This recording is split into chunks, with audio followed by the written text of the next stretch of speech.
In the rugged terrain of southwestern Turkey, the Lycian civilization remains one of history's enigmatic marvels, celebrated for its breathtaking stone-carved tombs and complex societal structures. We might be uncovering hints that pieces of their story are still missing. But how did this ancient culture accomplish such architectural marvels, intricately carving entire complexes directly into sheer cliffs? As we explore the ruins of Xanthos, Klos, and Mani, we uncover not only their technical mastery but also the profound myths that propelled Lycia beyond mere survival, embedding it deeply in the tapestry of human heritage. Nestled along Turkey's rugged southwestern coast, Lycia is a region characterized by mountainous terrain, dense forests, and steep cliffs. These natural barriers not only made it difficult to access but also helped preserve its unique identity. Due to its isolation, Lycia developed somewhat independently from its neighbors, cultivating a distinct historical footprint that remained largely untouched until European explorers discovered it. In the 18th century, French explorer Charles Texier and English archaeologist Richard Puck were among the first to document Lycia's mysterious ruins. Their accounts of extensive ruins, rock-cut tombs, and grand sarcophagi sparked curiosity and paved the way for more focused explorations.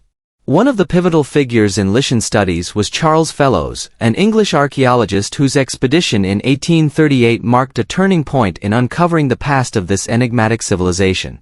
Driven by fascinating tales of remarkable ruins, Fellows undertook a systematic exploration of the region, meticulously mapping the area and documenting numerous sites. His work wasn't just about identifying locations. He detailed everything from the friezes and tombs to the fortresses he encountered, providing a comprehensive look at the remnants of Lycian society. This thorough documentation played a crucial role in introducing Lycian civilization to the broader academic world and eventually led to the first official archaeological excavations under the auspices of the British government.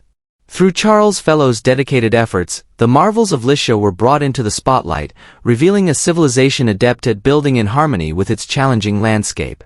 During his explorations, Fellows uncovered several significant sites that continue to illuminate the ancient Lycian civilization. Xanthos, the once flourishing capital, stands as a monumental testament to Lycian culture, showcasing funerary architecture that tells stories of a society rich in traditions and artistic expression.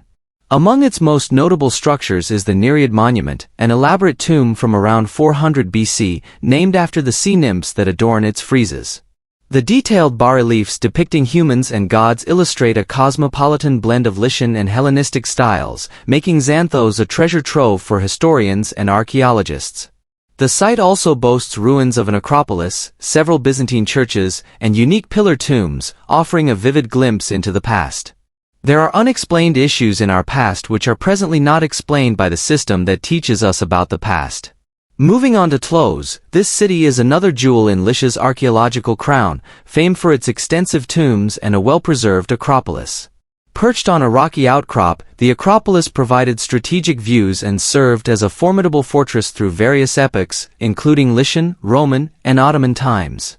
One of the city's most captivating tales revolves around the legendary hero Bellerophon, who, according to myth, tamed the winged horse Pegasus. His supposed tomb, marked by a striking relief of this mythical scene, highlights the fascinating intermingling of myth and memory traditions in Lycian culture. Tlos also featured a plethora of architectural wonders like an ancient theater, Roman baths, and a stadium, underscoring its significance as a cultural and administrative hub. Further exploring the region, Myra, though less documented than Xanthos and Tlos, is crucial for understanding Lycian burial customs. The intricately carved tombs here are not just architectural marvels but also serve as a canvas for rich narrative reliefs and inscriptions in the Lycian language. These inscriptions are invaluable, providing insights into the social structures, laws, and daily life of the Lycian people, and offering a profound perspective on their linguistic and cultural landscape. Each of these sites, discovered or studied extensively by Fellows, continues to offer invaluable insights into the ancient world, revealing the complexity and richness of Lycian society. When exploring the ancient burial practices of the Lycians in sites such as Xanthos, Tlos, and Myra, a fascinating contrast emerges with Egypt's Valley of the Kings. Both regions are renowned for their elaborate tombs designed to honor the deceased, yet they embody profoundly different architectural styles and cultural philosophies. The Valley of the Kings, with its subterranean tombs, was crafted to prepare for the afterlife and separate the dead from the living, reflecting a focus on the otherworldly. In stark contrast, Lycian tombs are monumental and highly visible within the landscape, signifying a different approach to death and remembrance where the dead remain a part of the community's everyday life, visible and integrated within their environment. The pivotal explorations by Charles Fellows not only brought these Lycian sites to the world's attention but also garnered crucial interest and funding from institutions like the British Museum. His initial expedition in the 1840s, sanctioned by the British government, led to the transportation of significant artifacts, including pieces from the Nereid Monument, back to England. These artifacts later became central exhibits at the British Museum, sparking debates about cultural heritage and the ethics of artifact repatriation. Fellows detailed his adventures and findings in An Account of Discoveries in Lycia, a publication that not only catalogued his discoveries but also provided insights into the potential connections between the Lycian script and the early Greek alphabet. This hinted at a rich cultural interchange between the Lycians and their Greek neighbors, offering a deeper understanding of their interactions. The discoveries in Lycia filled significant gaps in our understanding of the Eastern Mediterranean's historical dynamics during antiquity, revealing a civilization that, while under the influence of Greek and Persian empires, forged a unique identity that integrated these influences into a distinct cultural and political framework.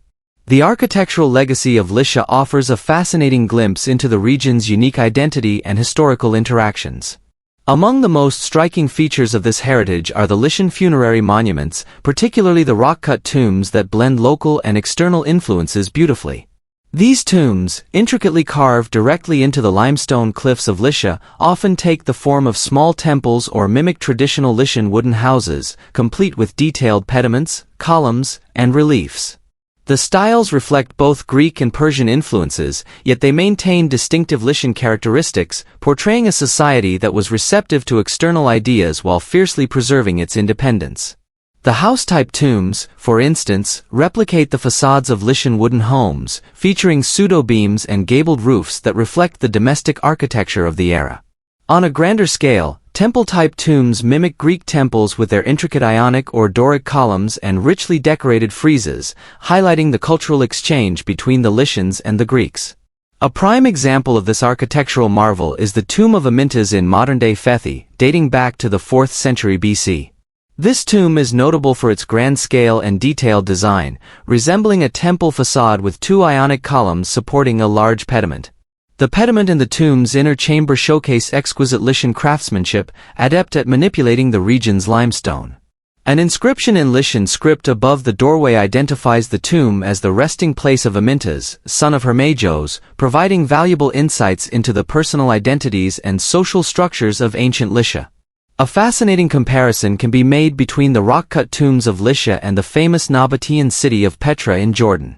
Both cultures carved elaborate structures into sheer rock faces, mainly for use as tombs or religious sites. Petra is renowned for its grand scale and a blend of Eastern and Hellenistic architectural styles, whereas Lycian tombs, though generally more modest in size, are equally intricate in detail.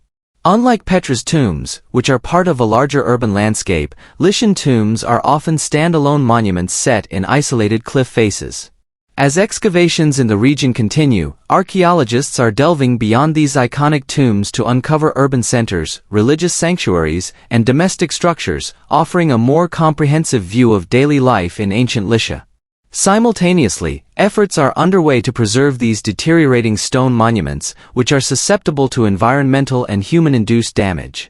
Ongoing studies of Lycia are reshaping historical narratives about the interactions between the Greek and Persian worlds, highlighting how Lycian culture managed to bridge East and West while maintaining a unique identity. Thanks for watching another episode of Just Discovery.